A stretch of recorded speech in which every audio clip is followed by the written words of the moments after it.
Hi friends, welcome to my channel. Friends, నా channel కనుక మీరు ఇంకా సబ్స్క్రైబ్ చేసుకోకపోయినట్టయితే ప్లీజ్ సబ్స్క్రైబ్.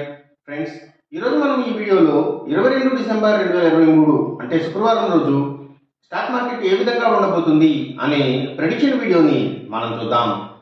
అసలు శుక్రవారం రోజు ఓవరాల్గా స్టాక్ మార్కెట్ ట్రెండ్ ఎలా ఉండబోతుంది అనేది తెలుసుకునే ముందుగా ప్రీ మార్కెట్ సెషన్ గురించి మనం ప్రెడిక్ట్ చేయాలి అంటే అంతకన్నా ముందు రోజు అంటే Thursday American stock market Nasdaq mixed ట్రెండ్గా మూవ్ అయ్యే అవకాశం ఉంది. అందులో ఎక్కువగా నెగిటివ్గానే ట్రెండ్ అయ్యే అవకాశం ఉంది. అలాగే ఇక నెక్స్ట్ రోజు అంటే ఫ్రైడే మార్నింగ్ టైము ఒక నెగిటివ్ ట్రెండ్ని చూపించే అవకాశం ఉంది. ఏషియన్ మార్కెట్స్ ఒక నెగిటివ్ మూమెంట్ని చూపించే అవకాశం ఉంది. సో అలాంటి నెగిటివ్ ట్రెండ్ బిగినింగ్ మనకి దొరికిన తర్వాత మన మార్కెట్ ఓవరాల్ ట్రెండ్ మనం చూడాలి అంటే అది మిక్స్డ్ ట్రెండ్గా మూవ్ అయ్యే అవకాశం ఉంది. సో ఆ మార్కెట్ మూమెంట్ అనేది గ్రీన్ మార్క్స్కి రెడ్ మార్క్స్కి మధ్యలో కూడా మూవ్ అయ్యే ఛాన్స్ ఉండే రోజుగా మనం ఈ శుక్రవారాన్ని చెప్పుకోవచ్చు.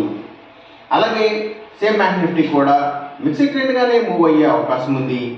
సో బ్యాంక్ నిఫ్టీ కూడా అలాగే ఆ వాలటాలిటీ అనేది ఎక్కువగా ఉండి బ్యాంక్ నిఫ్టీ మూవ్మెంట్ అనేది గ్రీన్ పాయింట్స్కి రెడ్ పాయింట్స్కి మధ్యలో కూడా మూవ్ అయ్యే ఛాన్స్ ఉండే రోజుగా మనం ఈ ఫ్రైడేని చెప్పుకోవచ్చు. నిఫ్టీ ఐపీ మాత్రం నెగిటివ్గా ట్రెండ్ అయ్యే అవకాశం ఉంది. ఇక మనం ఇంట్రాడే స్టాక్ సెలెక్షన్ విషయంలో భాగంగా ముందుగా మనం గెయినర్స్ విషయం చూడాలి అంటే ఏవైతే ఫుట్వేర్కి సంబంధించిన కంపెనీల స్టాక్స్, అలాగే ఇంకా ఎడ్యుకేషన్ సర్వీసెస్కి సంబంధించిన కంపెనీల స్టాక్స్ ఇవి మంచిగా గెయిన్ అయ్యే అవకాశం ఉంది. అలాగే ఇంకా హాస్పిటల్స్ స్టాక్స్, ఆయుర్వేదిక్ కాస్మెటిక్స్ని తయారు చేసే కంపెనీల స్టాక్స్ అంటే పతంజలి, డాబర్, సో ఇలాంటి కంపెనీల స్టాక్స్ మంచిగా గెయిన్ అయ్యే అవకాశం ఉంది. అలాగే ఇంకా సర్వీసెస్కి సంబంధించిన అన్ని కంపెనీల స్టాక్స్ కూడా అంటే అవి ఫుడ్ డెలివరీ సర్వీసెస్ ముఖ్యంగా వీటి స్టాక్స్ మంచిగా గెయిన్ అయ్యే అవకాశం ఉంది. అలాగే ఇంకా courier services, education services, pharma delivery services, so ఇలాంటి అన్నీ కూడా మంచిగా గెయిన్ అయ్యే అవకాశం ఉంది. అలాగే పబ్లిక్ లిమిటెడ్ కంపెనీల స్టాక్స్ కూడా మంచిగా గెయిన్ అయ్యే అవకాశం ఉంది శుక్రవారం రోజున. అలాగే ఇంకా ఆర్గానిక్ ఫుడ్స్ని తయారు చేసే కంపెనీల స్టాక్స్ కూడా మంచిగా గెయిన్ అయ్యే అవకాశం ఉంది శుక్రవారం రోజున. ఇక మనం ఇంట్రాడే లూజర్స్ విషయం చూడాలి అంటే ఏవైతే స్టీల్స్, ఐటీ స్టాక్స్, అలాగే సిగరెట్ కంపెనీల స్టాక్స్, స్పిరిట్స్ స్టాక్స్, సో ఇవి ఎక్కువగా నెగిటివ్గా ట్రెండ్ అయ్యే అవకాశం ఉంది.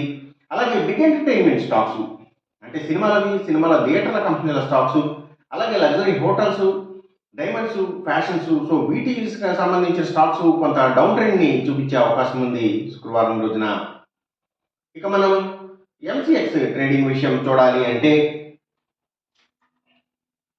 ఏవైతే గోల్డ్ ప్రైసెస్, అలాగే సిల్వర్ ప్రైసెస్, ఇంకా crude oil and natural gases prices కూడా, సో ఇవన్నీ కూడా పెరిగే అవకాశం ఉంది. కాపర్ ప్రైసెస్ మాత్రం కొంత తగ్గే అవకాశం ఉంది. ఈ చెప్పిన రిజల్ట్స్కి ఏమాత్రం వ్యతిరేకంగా జరుగుతున్నట్టు మీకు అనిపించినా సరే ఇమీడియట్గా మీ బెట్ల నుంచి వెనక్కి వచ్చేసేయండి. ఇది కేవలం ఒక ఆస్ట్రాలజికల్ ప్రెడిక్షన్ మాత్రమే, దయచేసి గమనించండి. అలాగే ఈ వీడియో కనుక మీకు నచ్చినట్టయితే నా ఛానల్ని సబ్స్క్రైబ్ చేయండి. అందరికీ ఈ వీడియోని షేర్ చేయండి, లైక్ చేయండి. Thank you for watching.